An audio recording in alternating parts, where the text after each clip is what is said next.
Hey everyone, welcome to Tony's Top 5. I'm Tony, and every episode we pick a topic and then I list off my 5 favorite things about that topic. Now, for the handful of people that follow this channel, you've probably noticed that it's been a while since you've seen me. I was saying every week in all of my videos back in the spring, and we realized that that turned out to be a bunch of rubbish. So now I'm saying every episode. I know I've been gone for a while. I wish I had an excuse other than I've been lazy, but I'm back. But I am going to try to be more consistent. I'm looking to get a video up at least every 2 weeks now. So we'll see how that goes. I'm striving for it. But without wasting any more time, let's jump into our topic for this episode. Now, since I've been gone for a while, I wanted to start off with a real banger of a category. I really wanted to knock you guys' socks off with something. So to start, I consider myself a person who has seen a lot of movies, but also someone who can really judge on what makes a movie great. I mean, this is usually a combination of acting, writing, special effects, filming, just the overall story and its uniqueness and whether it's original or not. Those all get tied together when we're trying to separate a movie from being pretty good to actually great. And you could probably make a list of 100 or even more of great movies. But knowing what we do here, we like to narrow it down to 5. Now, oftentimes these movies are adaptations from novels. They usually aren't remakes that are great movies, but I guess sometimes they could be. They're based on true events, or they're just a completely original idea that the screenwriters sat down and thought up. Either way, a lot of times they end up being great. And with films like these, I find myself going back again and again just to see if I missed something. I just want to absorb the greatness from it. Now, this is going to be different than me making a top 5 about my favorite movies of all time. Because just because something's my favorite movie doesn't necessarily mean that it's a great movie or it deserves top 5 tier status for greatness. So what I'm trying to do here is separate what I love to what I truly think, being the amateur critic that I am, of what is great, what is just a great film, what had everything come together and just elevated this movie to supreme status. So that's what we're going to do here. We're going to create a Tony's Top 5 of the greatest movies ever made. Again, as you all know, this is my opinion, but I think it's a pretty good opinion. So we're going to go with that. And without wasting any more time, let's hop to our list. So number 5, Goodfellas. Now, this would usually be on the list of my favorite movies. It might even be my favorite movie of all time. And if you've watched my list of the top 5 best mob films ever made, spoiler alert, it's number 1.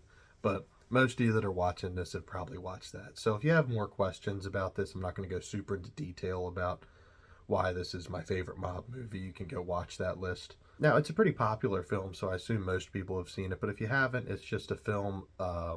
Martin Scorsese directed it, and it was an adaptation of a book that Nicholas Pileggi wrote called Wise Guys, and it was about mob associate Henry Hill and how he started out as a top earner for the Lucchese family in New York, and he eventually turned into an FBI informant.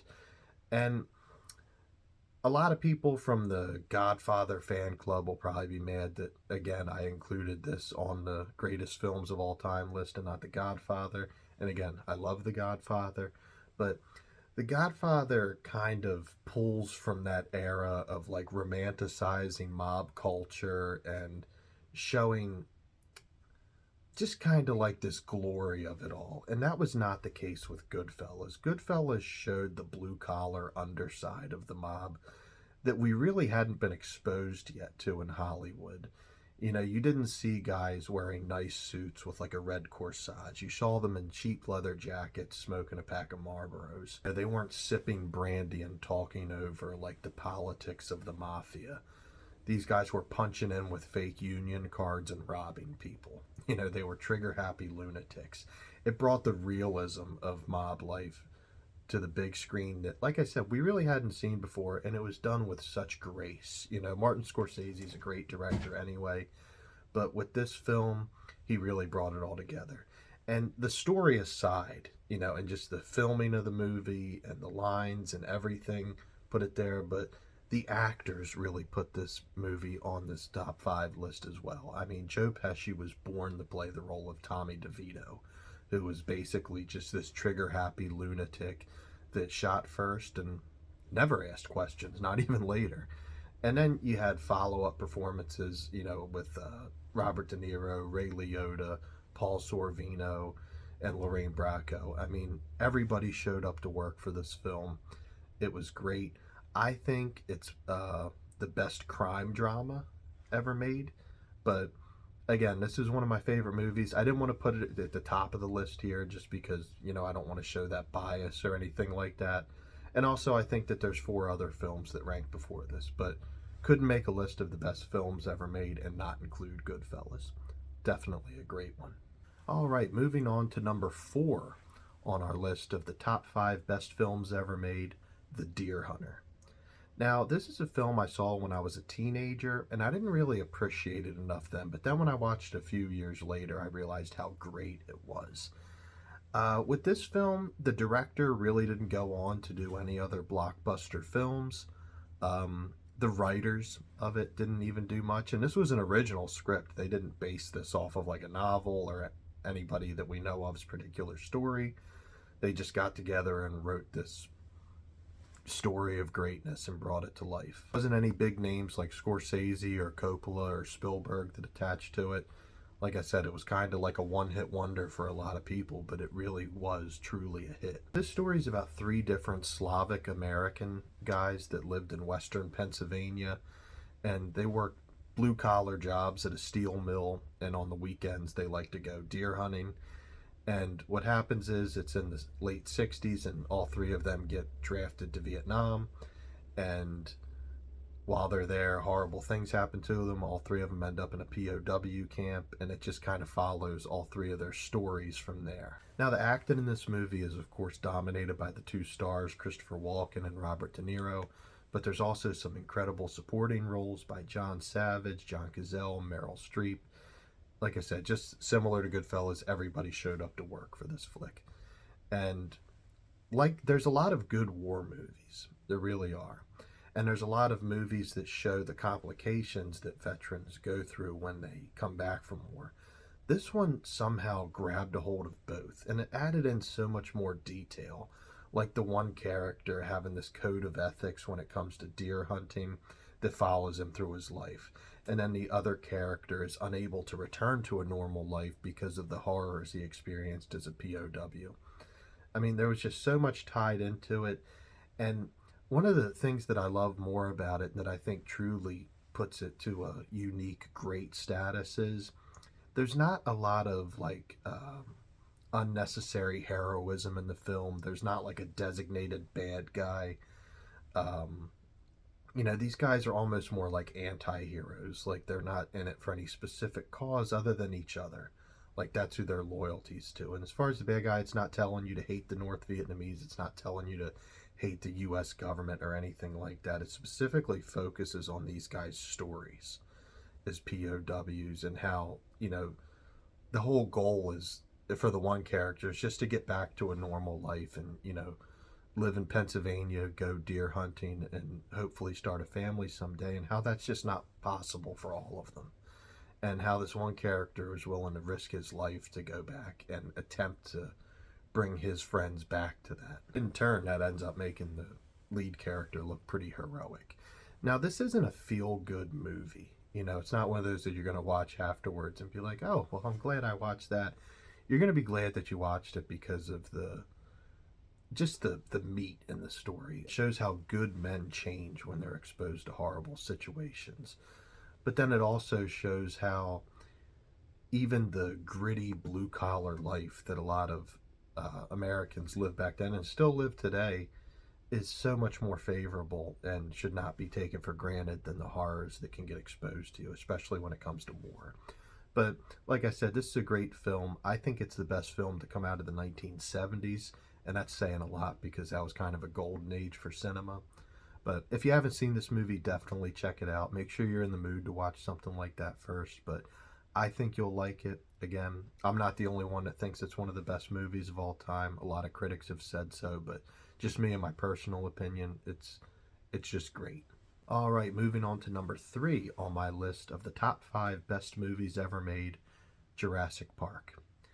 Now, part of me felt a little bit, lame for putting this on here because, I consider myself this, articulate critic, but I'm feeling like a, part of the mainstream putting such a popular movie on there. But, you know, it's well earned, and it's the only film that's on this list that is truly on here for the special effects.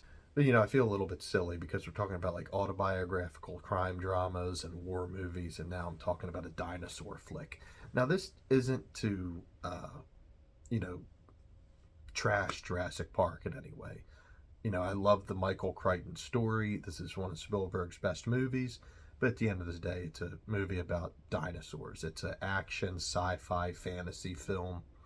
But again, one of the things that elevates this to greatness is this was the first time people saw dinosaurs on the big screen and thought they were real because they look real. The whole scene where the scientists are seeing the brontosaurus walking for the first time and the music's playing in the background with the John Williams score and everything, the amazed look on their faces matches the audience faces for seeing that for the first time. Because before that, if it wasn't a cartoon and it was a live action film, it was some type of either cheap animatronics, stop and go animation, or if it was a flying dinosaur, some Buck Rogers bullshit. I mean, this was just great.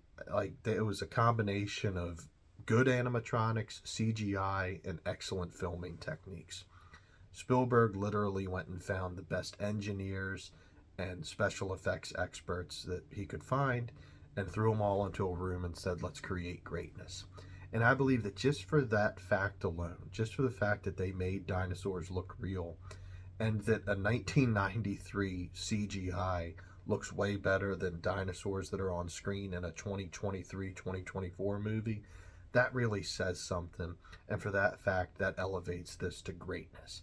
And I think it's a well-earned spot on the top five list. Okay, we're getting closer. Number two on my list of my top five best movies ever made, Life is Beautiful. Now, I don't go by the guidelines of the Academy or anything like that. I didn't feel compelled to add a foreign film to this list. But with this one, I didn't have a choice. It really is just one of the best movies ever made.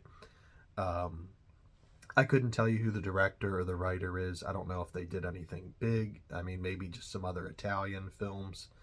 The film is in Italian, and I think it's some German language too. But it really is just a phenomenal film. I mean, it takes such a delicate subject like the Holocaust and explains the story in such a beautiful way that adds in elements of comedy and romance.